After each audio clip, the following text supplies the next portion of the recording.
Hey guys, Shade here with a special report. Sorry to interrupt your regularly scheduled beginner's guide, but you need to know about the Ghost Update. Ghost Update. What's that? Well, first off, I did remember seeing something about anime towers being buffed somewhere either on the Discord or in the game, but now I can't even find that. Now it just talks about how they buffed Hydra. Well, they buffed someone else as well. They buffed one of the anime towers so much just to make pulling that chest relevant. You have to check out Orochi.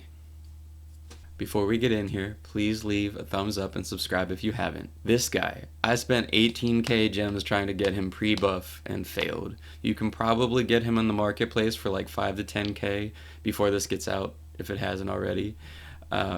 You can probably keep him for your collection, or you can resell him for twice as much eventually once people figure out that he is now one of the best towers in the game after that weak start.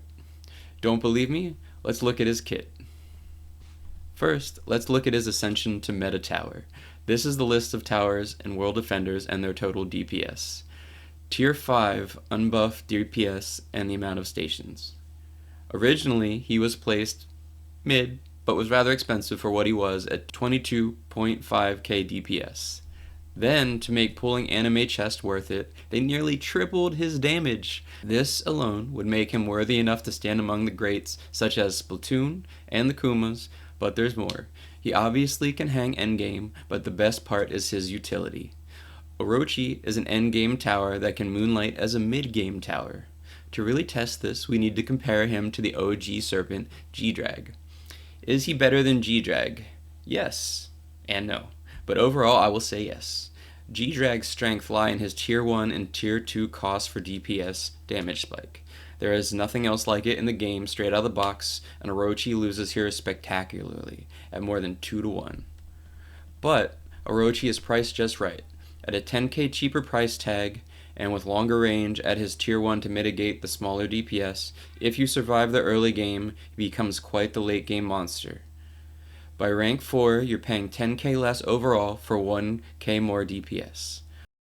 Also, Orochi ties in great with Pandora, who is the most efficient early game tower in the game. Once you get Pandora to rank 3, a pretty standard start, it is more efficient to drop 3 Orochi than to upgrade Pandora to rank 4 right away. And then, once you upgrade Pandora to rank 4, Orochi gives you smaller, incremental steps to bridge the gap to the 400k price tag that is Pandora's rank 5. As for most early game towers, Golden Might is the best in rank arena slot rank. Is G-Drag obsolete? No, definitely not.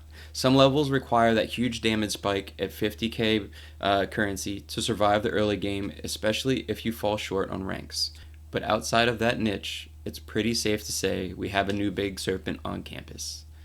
In his honor, we will move him up the tier list and let's place him next to his new bestie, Pandora, where he belongs. We will revisit this tier list when our regularly scheduled beginner's guide returns in a couple days to talk about events. The towers in each tier aren't in any specific order, so make sure you grab your snake before it's too late, and don't forget to leave a like and subscribe. We'll see you next time.